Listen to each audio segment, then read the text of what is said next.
The ink is barely dry, but the implications are already rippling through Washington.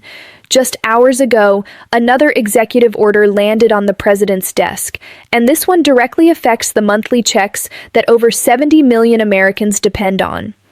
If you're collecting Social Security, receiving veteran benefits, or planning your retirement around these payments, the next 3 minutes could be the most important information you hear all week. Now, before we dive into the specifics, let me be crystal clear about something. This isn't speculation, and these aren't rumors floating around social media. We're talking about actual policy changes that have been signed into law, and they're scheduled to take effect in the coming months. The problem? Most seniors won't hear about these changes until it's too late to prepare. That's exactly why we need to break this down right now, line by line, detail by detail, so you understand precisely how this affects your benefits, your taxes, and your financial security moving forward. Here's what we're covering today: the specific language in this executive order, the timeline for implementation, and most importantly, the 3 action steps you need to take before the deadline. Let me be honest with you right from the start. When I first heard about this executive order being signed, my immediate reaction was to grab my coffee, sit down, and read through every single line of the actual document. And I'm going to tell you, what I found was both encouraging and concerning at the same time, depending on your specific situation. See, the thing about executive orders is that they're not like regular legislation that goes through Congress for months. These are direct actions that can reshape policy overnight, and this particular one has been in the works for weeks behind closed doors, with very little media coverage until now. The executive order we're talking about today specifically addresses what the administration is calling a modernization and optimization of senior and veteran benefits programs. Now, I know that sounds like typical Washington jargon, but what it actually means is that they're restructuring how benefits are calculated, distributed, and in some cases, taxed. The order was signed late yesterday evening, and according to the timeline laid out in the document, the first phase of changes will begin rolling out within 60 days. That's just 2 months from now, which means if you're currently receiving Social Security benefits, VA benefits, or you're about to start claiming them, you need to understand what's coming down the pipeline. Let's start with Social Security, because that's what affects the largest number of people.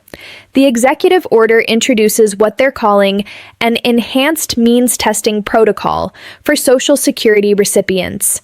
Now, before you panic, let me explain what this actually means in plain English.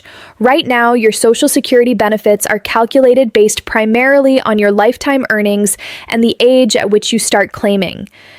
That basic formula isn't changing. What is changing is how they determine whether your benefits will be subject to additional taxation or potential adjustments based on your other sources of income. Under the new protocol, if you have significant income from pensions, rental properties, investment accounts, or part-time work, the government will use a more sophisticated algorithm to determine whether you fall into what they're calling a high-income beneficiary category. Here's where it gets tricky, and this is something you absolutely need to pay attention to. The threshold for being considered a high-income beneficiary is lower than you might think. We're talking about individuals with a combined annual income, that includes your Social Security plus everything else, of more than $54,000, or couples with a combined income over $88,000. Now, if you're thinking that sounds reasonable, hold on, because there's a catch. These thresholds haven't been adjusted for inflation since they were originally set decades ago, and this executive order doesn't include any automatic cost of living adjustments to these income limits moving forward. What that means is that as time goes on and inflation continues, more and more seniors will find themselves crossing that threshold, even if their actual purchasing power hasn't increased at all. For those who do fall into this high-income category, the executive order allows for up to an additional 15% of your Social Security benefits to become subject to federal income tax. Right now, depending on your income, between 0 and 85% of your Social Security can be taxed. This could push some people even higher. But here's what really concerns me. And this is something I want you to think carefully about. This change could create a situation where taking on a part-time job to make ends meet, or earning a bit of extra income from a side business, could actually push you into a higher tax bracket and result in you taking home less money overall when everything is calculated. It's what economists call a benefits cliff, and it's something that could trap people in a difficult financial position. Now let's talk about the veteran benefits portion of this executive order, because this is equally important and affects millions of families across the country. The changes here are focused on what they're calling streamlining the verification process for disability benefits and pension programs administered by the Department of Veterans Affairs. On the surface, streamlining sounds great. Who doesn't want government processes to be more efficient? But when you dig into the actual language of the order, what this really means is that veterans receiving disability compensation or VA pensions will now be required to undergo more frequent eligibility reviews. Instead of the current system where most veterans only need to verify their status every few years, the new protocol calls for annual verification for anyone receiving benefits over a certain threshold. This annual verification process isn't just filling out a simple form online. According to the implementation guidelines attached to the executive order, veterans will need to provide updated medical documentation, financial statements, and in some cases, attend in-person evaluations at VA facilities. Now, I know what you're thinking. If someone is legitimately disabled or qualifies for these benefits, they should have no problem with verification, right? Well, in theory, yes, but in practice, what we've seen with similar programs in other areas is that these verification requirements can become barriers to access, especially for elderly veterans who may have mobility issues, live in rural areas far from VA facilities, or simply struggle with the bureaucratic paperwork involved. There's a real concern among veterans advocacy groups that this could result in eligible veterans losing benefits not because they don't qualify, but because they miss deadlines or can't navigate the more complex verification system. Another significant change in this executive order deals with survivor benefits, and this is something that doesn't get talked about enough, but affects hundreds of thousands of widows and widowers across the country. Under current law, when a spouse who is receiving Social Security or veteran benefits passes away, the surviving spouse is entitled to continue receiving a portion of those benefits. The exact amount depends on various factors, but it's a crucial lifeline for many people who suddenly find themselves living on a single income. The new executive order introduces what they're calling a household income offset calculation for survivor benefits. What this means is that if you're a surviving spouse who is also receiving your own Social Security benefits, a pension from your own career, or significant income from other sources, your survivor benefits could be reduced by a larger percentage than under current rules. Let me give you a real-world example to illustrate how this could play out. Imagine a widow named Margaret, who is 73 years old. Her husband was a veteran who passed away 2 years ago, and she's been receiving both her own Social Security of about $1,800 a month and survivor benefits from her husband's VA pension of about $1,000 a month. Under the current system, she receives the full amount of both. Under the new executive order's offset calculation, because her combined income exceeds a certain threshold, her survivor benefits could be reduced by as much as 30%. That's $300 a month or $3,600 a year, money that could mean the difference between comfortably covering her medications and utilities or having to make difficult choices about what she can afford. Now, I want to talk about something that's buried deep in the executive order, but could actually end up being the most significant change of all: the modification to cost of living adjustments, or COLAs as they're commonly called. Every year, Social Security benefits are supposed to increase based on inflation to help seniors maintain their purchasing power.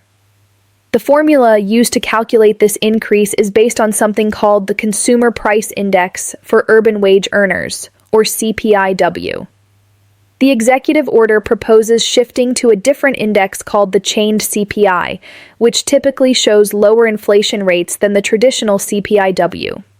This might sound like a minor technical change, but over time, the impact is enormous. Estimates from independent financial analysts suggest that switching to the chained CPI could result in Social Security benefits being about 3 to 5% lower after 10 years compared to what they would have been under the current system. For someone receiving $1,500 a month, that could mean receiving $75 less per month a decade from now. And the gap only widens as time goes on. What makes this particularly challenging is that the executive order frames this change as a way to ensure the long-term sustainability of Social Security and veteran benefits programs. And look, I understand the argument. These programs do face long-term funding challenges, and nobody wants to see them become insolvent. But the question we have to ask ourselves is whether reducing benefits for current and near-future retirees is the right approach, especially when there are alternative solutions that could involve adjusting the cap on income subject to Social Security taxes or finding other revenue sources. This is ultimately a policy debate that goes beyond just this executive order, but it's important context for understanding why these changes are being implemented now. So what does all of this mean for you personally, and what should you be doing right now to prepare? First and foremost, you need to get a clear picture of your current benefit status and your total household income. Pull out your most recent Social Security statement, any documentation you have about veteran benefits if applicable, and calculate exactly where you stand in terms of the income thresholds I mentioned earlier. If you're close to those thresholds, you need to think carefully about any financial decisions you're planning to make in the near future.